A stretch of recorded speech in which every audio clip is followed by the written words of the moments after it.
Et boum, les pionçatois et les pionçatoises, les gars et les filles, on se retrouve dans une nouvelle vidéo.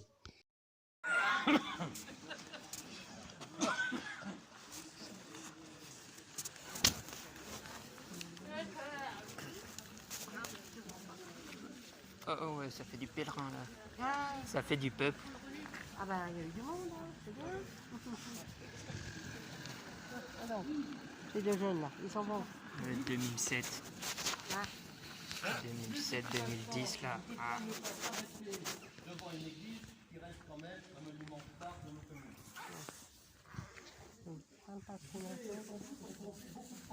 Pour ceux qui connaissent bien Pionça. Mais ça peut faire une révision et puis ça peut intéresser ceux qui viennent d'un peu plus loin. Cette église n'est bien sûr pas la première de Pionça. Il y avait une église à l'autre bout de la place, une église de style roman, dont il semble qu'il reste le vestige des marches d'accès à cette église. La rue qui rejoint la place aux fils et la place aux moutons s'appelle rue de Nantes. Tout un programme. Au milieu du XIXe siècle, l'église romane a montré des capacités à ne pas survivre bien longtemps. Autrement dit, elle menaçait de s'effondrer.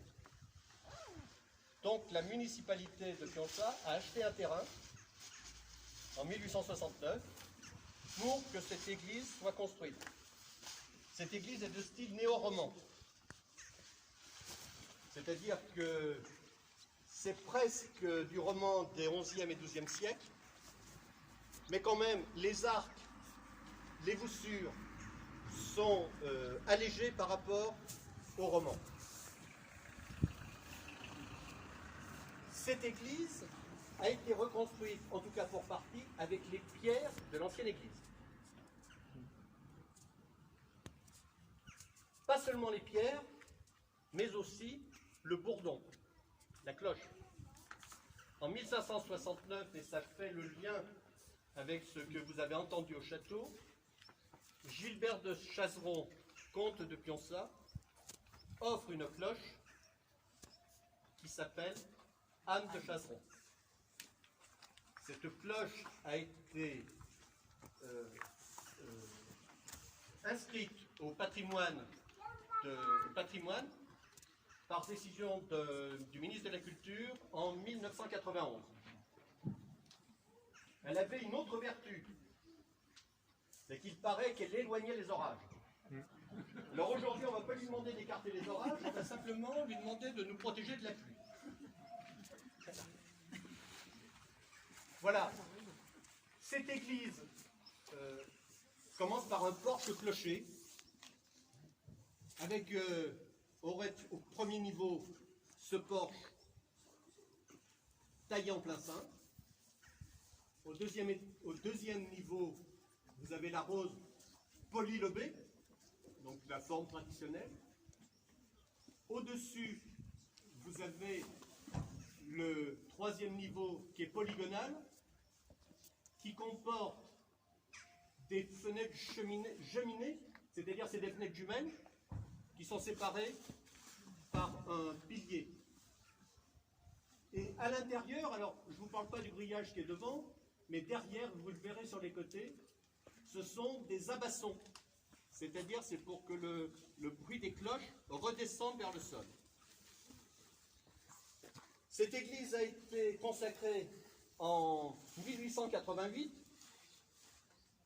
et elle est dédiée à Saint Bravy. Pour ceux qui ne connaissent pas, je vais vous dire deux mots de Saint Bravy. Mais il faut que je repose le contexte un peu historique. On est sous Clovis, il y a quelques années, 15 siècles. Le fief de Pionça appartient au royaume franc rhénan. En 511, Clovis décède. Son royaume est partagé entre ses fils. C'est Thierry Ier qui sera le roi de ce qui sera le royaume de Reims, qui plus tard s'appellera le royaume de Metz, Et Thierry Ier, compte tenu de l'étendue de son territoire et de son royaume, va nommer ici un gouverneur qui s'appelle Sigivald. Voilà l'histoire. Maintenant, on va rentrer un peu dans la légende.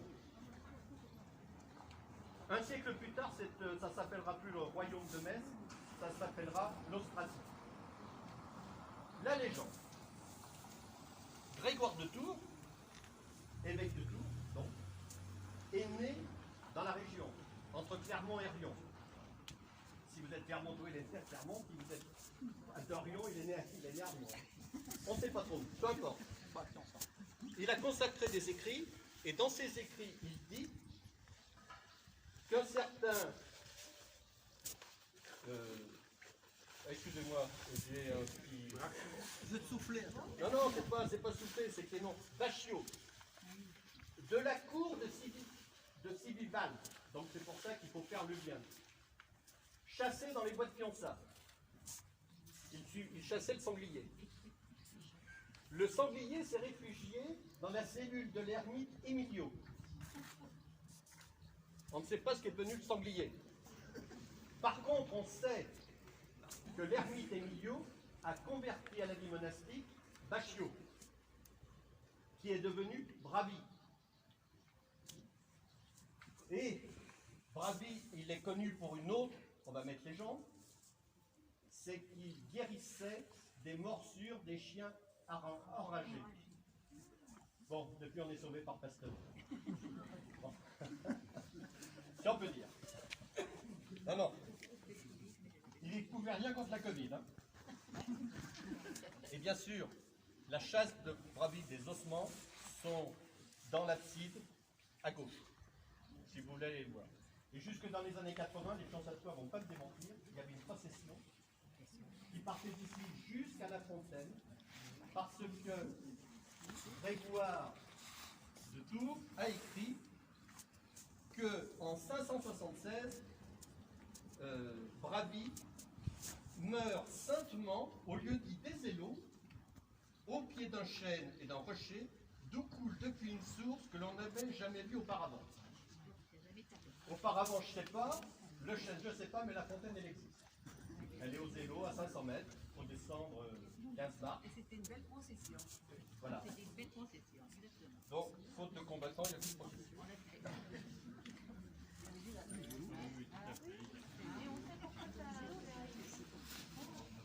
Les combattants. Et sans doute de chef, ça va. Donc, on ne va pas parler aujourd'hui d'intérieur de l'église, ça sera peut-être la prochaine fois, parce qu'on va essayer d'aller vers la maison de Pradon pour regagner ensuite Duras avant la pluie. Mais ça, Bravi va nous protéger, j'en suis sûr. Voilà.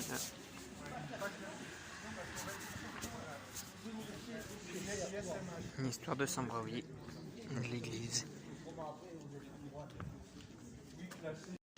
Il faut s'abonner, liker, mettre la cloche. Je veux 30 likes sur cette vidéo.